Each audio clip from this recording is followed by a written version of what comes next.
Mon visage exprime des impressions. Il ne sait cacher aucune discrétion. Faudrait l'apprendre à bien dissimuler. Impossible d'ici, mais mieux. Pas besoin d'être doué pour que l'homme dévisage. Tu vois, j'affiche sans doute ce triste paysage. Parce que quand on est devant des sujets qui fracassent, il suffit de peu pour perdre espoir, on angoisse. Ce sera encore plus facile si le blême portait pas atteinte à la vie. Du moins, c'est ce que je pense, c'est mon avis. Depuis peu, mon pays court après cette maladie à virus Ebola. Je continuerai de parler d'elle tant qu'elle continuera d'être là. Partout, on n'entend plus rien de bon, comme si la vie avait créé d'elle-même entre nous et le ciel un pont. Que de maladies, de garde à vue, de mise en quarantaine, de décès, des gens qui ont enduré atroces et lentes souffrances. Seul Dieu sait. Le nombre de morts augmente de jour en jour. On a l'impression que demain, c'est notre tour. Dans les cœurs, c'est la psychose. Deux fois même, je me sens en hypnose. Certains encore se résignent à le croire. Ce n'est pas du virtuel, c'est bien une réalité qui existe comme vie que tu es. À force d'y penser, j'ai le mental qui se perd. L'esprit reste défaillant. La douleur est telle que j'oublie de parler des points saillants.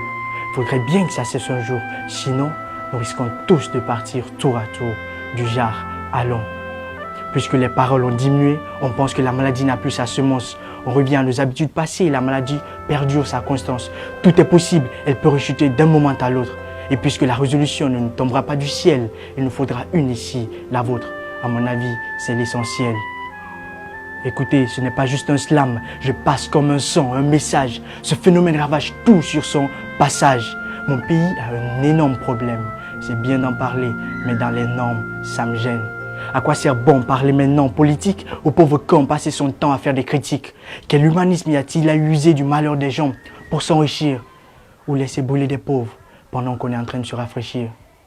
Tes parents souffrent, tes amis, tes frères, tes sœurs, tes pères, tes mères, tes proches. Et si tu ne dis rien, c'est qu'il y a quelque chose qui cloche. Plusieurs options s'offrent à toi. Vas-y, mobilise, sensibilise, aide tous qui sont dans le besoin. Utilise tes moyens de bord, ta prière, ton argent, tes soins. Parce que ton pays a besoin de toi pour évoluer. De partout, tes idées doivent affluer. De par ton intelligence et ton talent. De par tes connaissances et ton zèle brûlant. Il faut que ça change. Et ce n'est pas le job d'un ange. N'attendez pas qu'on vous y oblige. Agissez à présent. Le temps est pressant. Parce que comme le dit Maman dans ses chroniques, Ebola est devenu la star. Tous en parlent, grands, jeunes, vieux, même les lascars. Ce petit virus se faufile dans presque tous les marchés, dévalise presque toutes les banques, il se pavane. On ne peut le faire marcher, on essaie de filer les tanks et lui il nous déboise en savane. Tellement qu'il a pris les coins, certains même portent son nom. Quel con! As-tu plus besoin de courir après l'argent? Monte vite un projet sur Ebola et on connaît le secret, et c'est l'art des gens.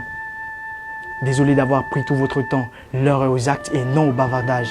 Donc, inutile de prononcer abattage, alliage, bâclage, bouclage, juste pour dire que je voulais dire courage et sage.